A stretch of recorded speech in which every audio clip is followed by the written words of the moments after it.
दरवाजा खोलो, इस हवेली की सर्च का वारंट है। इंडियन सिनेमा के विशाल जगत में एक ऐसा नाम भी है who stands out for sheer versatility and magnetic presence। एक ऐसा कलाकार जिनका हर रोल हमारे दिलों में एक इंडेलिबल मार्क छोड़ता है। एक ऐसे एक्टर जिन्हें आज के दिन में फ्रेंचाइजी किंग या ओटीटी किंग भी कहा जाता है, और वो है पंकज त्रिपाठी। आपत्ति है महाराज, सेक्स एजुकेशन विज्ञान होवे है जो सेक्स से संबंधित सही गलत उचित अनुचित का ज्ञान देवे है। अगर यह स्कूल हमारे बच्चे को सिखाता तो आज हंसी का पात्र नहीं होता वो। उनके ये स्टारडम की जर्नी इजी नहीं थी। It wasn't paved by roses, बल्कि मुश्किलात और कांटों से भरी हुई थी उनकी जर्नी। और अपने क्राफ्ट के ऊपर पैशन के जरिए मंजिल तक पहुंचे। बिहार के एक छोटे से गांव से देश के सबसे बड़े चहेते स्टार बनने तक उनकी ये जर्नी उनके प्रतिभा, दृढ़ता और धैर्यता का प्रमाण है। और आज हम लोग उनके ये ओटीटी किंग या फ्रेंचाइजी किंग बनने के पीछे की ये जर्नी, उनके अनगिनत मूवीज, वेब सीरीज और उनके लाइफ से जुड़े हुए कुछ अननोन फैक्ट्स के बारे में बात करेंगे। तो चलिए लेट्स डाइव इन।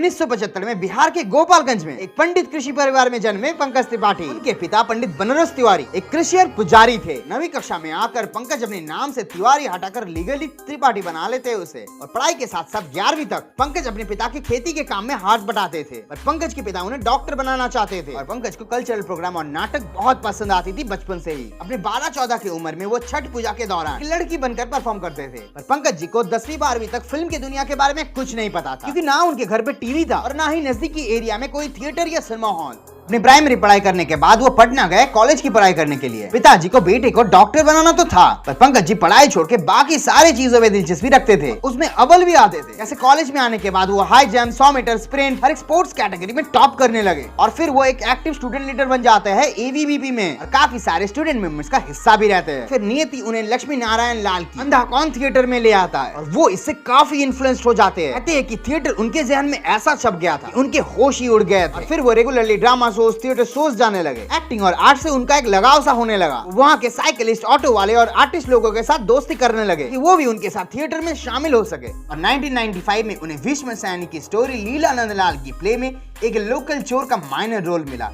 और उनके ये छोटे से रोल को दर्शक और मीडिया में काफी तारीफ मिली। और फिर वो एक रेगुलर थिएटर आर्टिस्ट बन गए। साथ में होटल मैनेजमेंट का कोर्स करके पटना के होटल मौर्या में कुक का काम करने लगे। देखते ही देखते 4-5 साल बीत चुका था और पंकज जी का नाम थिएटर की जगत में जोरों शोरों से होने लगा। उन्हें तो कुछ बड़ा ही करना था और क्राफ्ट सीखना था। इसीलिए 2001 को वो नेशनल स्कूल ऑफ ड्रामा में एग्जाम देते हैं। गेस व्हाट, वो उसमें सिलेक्टेड भी हो जाते हैं। 2004 में वो एनएसडी से पास आउट होने के बाद अपने एक्टिंग एस्पिरेशंस को फुलफिल करने के लिए सपनों की नगरी मुंबई चले आते हैं। मुंबई आने से पहले वो 2003 में कन्नड़ मूवी चिंगुड़िया कन्नसु में एक अनक्रेडिटेड रोल में पहली बार बड़े पर्दे पर आए। और मुंबई आने के बाद 2004 को उन्हें टाटा टी का एड में एक पॉलिटिशियन के रोल में दिखाया गया। क्वालिफिकेशन चलिए छोड़िए, अपना वर्क एक्सपीरियंस बताइए। 25 साल से हैं इस लाइन में। उसके बाद उसी साल अभिषेक बच्चन की मूवी रन में उन्हें फिर से एक अनक्रेडिटेड माइनर रोल मिला। दरअसल हम 5 रुपए वाला चिकन बिरयानी खाए थे। 5 रुपए वाला चिकन बिरयानी? भैया वो कौवा बिरयानी है। अब खाइएगा कौवा बिरयानी तो मोहम्मद रफी जैसा आवाज थोड़ा ही आएगा। कौवा बिरयानी? उस टाइम किसी को क्या मालूम था कि यही सीन आगे जाकर एक लेजेंडरी सीन बनने वाली है। अपनी कैरियर के शुरुआती दौर में उन्हें एक विलन, एक गैंगस्टर, एक हेंचमैन और एक गुंडे का रोल दिया जाता था। 2005 में बंटी बबली और अपहरण। बड़ा कितना? 2 करोड़। 2006 में ओमकारा। 2008 में शौर्य। यहाँ परवाह नहीं होता मियाँ, सिर्फ ऑर्डर्स होते हैं। मूव। 2010 में रावण और आक्रोश। 2012 में अग्निपथ।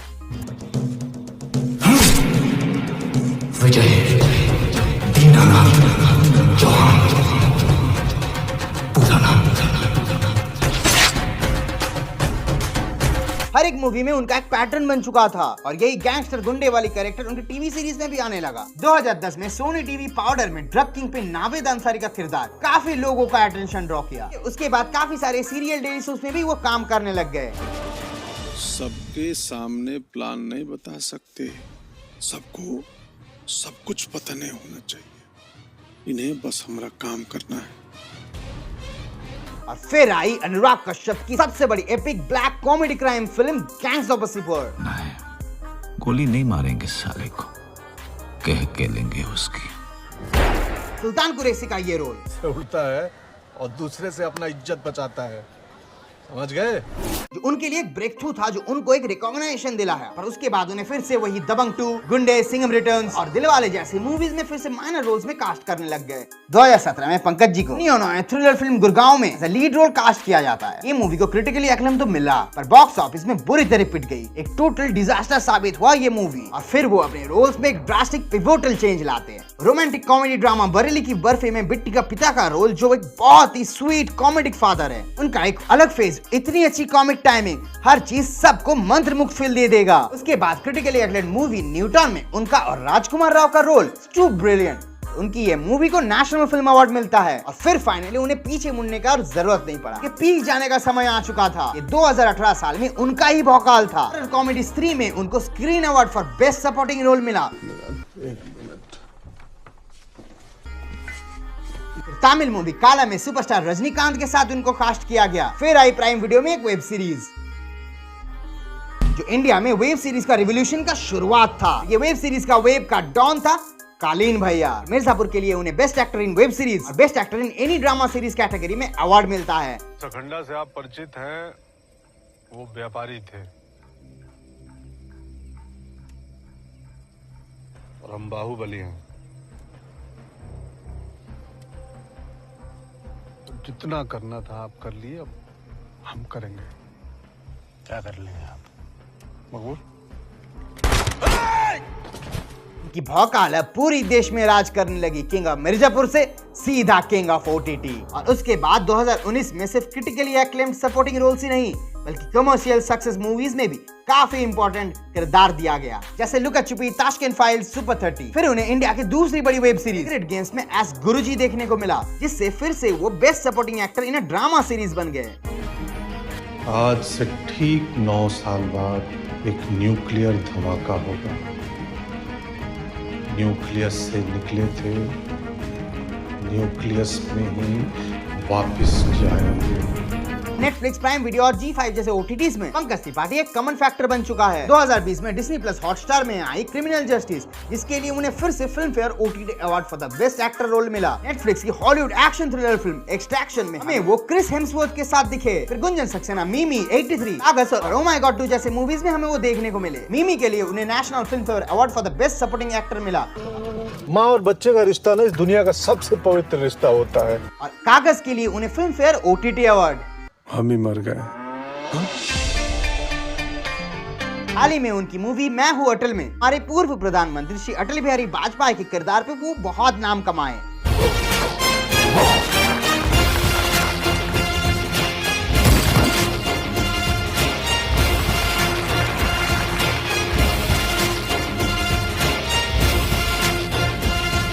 पंकज त्रिपाठी एक मेथड एक्टर के रूप में जाने जाते हैं और अपनी अनकन्वेंशनल चॉइसेस के जरिए मशहूर है। फिल्म क्रिटिक नम्रता जोशी ने पंकज जी को एक नेचुरल एक्टर का दर्जा दिया। कहते हैं कि आप त्रिपाठी को कोई भी रोल दे दो, वो उसे अपना बना लेते हैं। अपनी सिग्नेचर स्टाइल, मिनिमलिस्टिक, एफर्टलेस और ठहराव से अपने हर एक रोल में उनका रेयर ऑथेंटिसिटी और नुआंसेस पूरी प्रोजेक्ट को एलिवेट करता है। उनकी डेडिकेशन और क्राफ्ट्स के प्रति का ये passion is truly inspiring. Power house performer है वो, जो एफर्टलेसली स्विच कर लेते हैं कॉमेडी, ड्रामा, एक्शन, गैंगस्टर हर किसी के बीच। और सिर्फ एक्टिंग पावर से नहीं, कि ग्राउंडेडनेस और अपने रूट्स के प्रति उनकी कमिटमेंट, हर एक चीज उन्हें एक अलग लेवल सितारा बनाता है। Despite achieving immense success, Pankaj remains rooted in his origins, using his platform to shed light in social issue and empower the underprivileged। इस सिनेमा के विशाल दुनिया में जहां हर चीज एक चकाचौंध, ग्लैमर और ग्लिट्स से डोमिनेटेड है, वहीं पे Pankaj Tripathi is a beacon of authenticity and normalness. शायद इसीलिए अनक्रेडिटेड माइनर गुंडे रोल करने वाले आज OTT का बेताज बादशाह बन चुका है। भी हमने जाने की अनुमति नहीं दी है, बैठ जाइए राजा साहब। पंकज जी की ये जर्नी, उनके लिए टैलेंटेड मूवीज, उनके लाइफ की ये मेहनत की कहानी से अगर आपकी लाइफ में थोड़ी सी भी वैल्यू ऐड होती है, तो ये वीडियो अपने फ्रेंड्स और फैमिली के साथ शेयर जरूर करना। और नीचे कमेंट में जरूर बताना कि पंकज त्रिपाठी की कौन सी मूवी आपने सबसे पहली बार देखी है और कौन सी मूवी आपको सबसे पसंद आई है। और हमारे ये सुपरस्टार्स की जर्नी में पंकज त्रिपाठी की कहानी अगर आपको पसंद आई है, तो जाने से पहले हमारे वीडियो को लाइक करते हुए जाना और सिनेमा के विशाल जगत की ये कहानियां जानने के लिए हमारे चैनल को सब्सक्राइब कर लेना। तो चलिए मिलता है नेक्स्ट एपिसोड में। Till then keep exploring and enjoying the magic of cinema.